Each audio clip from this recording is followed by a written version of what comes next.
تو آپ کو آگاہ کریں کہ پاک فوج کے خصوصی دستے خصوصی مشنز پر سعودی عرب کے ایک صحرائی علاقے میں جاتے رہے ہیں۔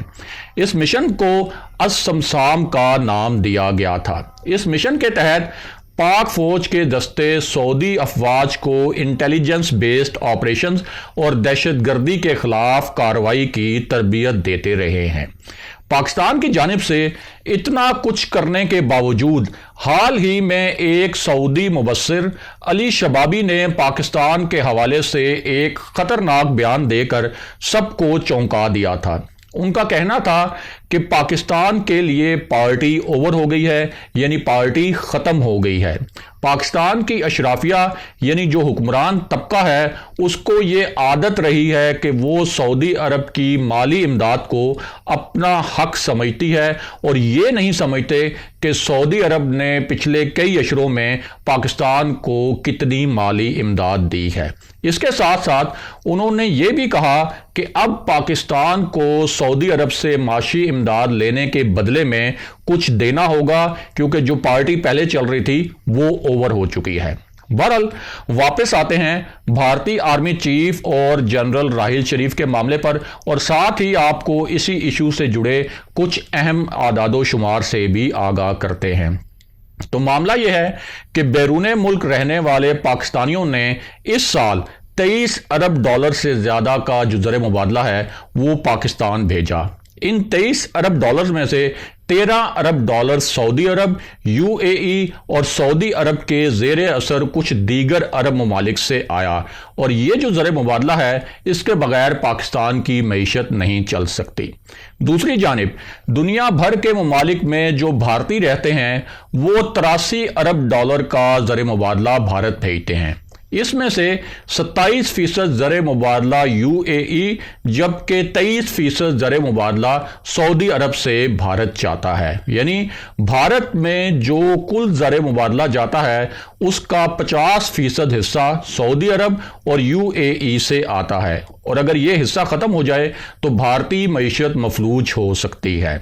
اس کے علاوہ سعودی حکومت اور سعودی کمپنیاں بھارت میں 70 ارب ڈالر کی سرمایہ کاری سے ایک آئل ریفائنری بھی لگا رہی ہیں۔ سعودی عرب بھارت کا چوتھا سب سے بڑا تجارتی پارٹنر بن چکا ہے۔ بھارت 29 ارب ڈالر سے زائد کی درآمدات سعودی عرب سے کرتا ہے اور اپنی تیل کی کل ضروریات کا 19% حصہ سعودی عرب سے خریدتا ہے۔ ان اعداد و شمار کا مطلب یہ ہے کہ بھارت سعودی عرب کے لیے بہت بڑی تجارتی منڈی بن چکا ہے، اور سعودی عرب بھی بھارت کے لیے ایک طرح سے سونے کی کان ہے۔ اس لیے سعودی عرب کا جھکاؤ اب بھارت کی جانب ہو رہا ہے۔ اس سے پہلے جب ایران نے یو اے ای پر حملے کی دھمکی دی تھی تو اس وقت یو اے ای نے پاکستان کے ساتھ دفاعی تعلقات کو دوبارہ اہمیت دینا شروع کی تھی۔ ایران کے ایک سرکاری اخبار نے سرکاری پالیسی بیان کرتے ہوئے کہا تھا کہ ایرانی میزائل صرف 8 منٹ میں یو اے ای پہنچ کر اسے تباہ کر سکتے ہیں۔ اب واپس آتے ہیں جنرل راحیل شریف کے معاملے پر، تو آپ کو بتائیں کہ نواز شریف کے دور میں جب سعودی ولی عہد پاکستان آئے تھے تو وہ خود جی ایچ کیو گئے تھے۔ انہوں نے پہلے سابق وزیر اعظم نواز شریف سے درخواست کی تھی کہ سعودی عرب جنرل راحیل شریف کو ریٹائرمنٹ کے بعد اسلامی فوجی اتحاد کا سربراہ بنانا چاہتا ہے۔ نواز شریف نے اس حوالے سے کہا تھا کہ انہیں اس فیصلے پر کوئی اعتراض نہیں۔ اس کے بعد سعودی ولی عہد نے خود جی ایچ کیو میں جا کر اس وقت کے army chief general Raheel Sharif سے ملاقات کی تھی، اور اس ملاقات کے دوران انہوں نے جنرل راحیل کو اسلامی فوج کا سربراہ بننے کی پیشکش کی تھی۔ یعنی جنرل راحیل شریف کو اسلامی فوجی اتحاد کا سربراہ بنانا سعودی عرب کی درخواست تھی، یہ کوئی پاکستان کی خواہش نہیں تھی کہ جنرل راحیل اسلامی فوجی اتحاد کے سربراہ بنے۔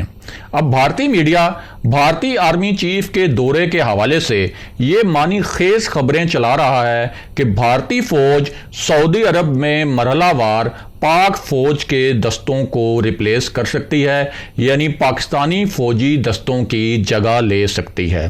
اس کے علاوہ کچھ بھارتی میڈیا آؤٹلیٹس یعنی کچھ بھارت کے جو چینلز ہیں وہ یہ خبریں بھی چلا رہے ہیں کہ سعودی عرب چونکہ پاکستان سے سخت ناراض ہے اور اس ناراضگی کی وجہ سے سعودی عرب جنرل راحیل شریف کو بھی اسلامی فوجی اتحاد کی سربراہی سے ہٹا سکتا ہے۔ بھارتی میڈیا اس پورے تناظر میں بھارتی آرمی چیف کے سعودی عرب اور UAE کے دورے کو ایک تاریخی دورہ قرار دے رہا ہے اور اس پر بھارتی میڈیا میں خصوصی ٹرانسمیشنز کی جا رہی ہیں۔ اگلے پروگرام تک کے لیے خدا حافظ۔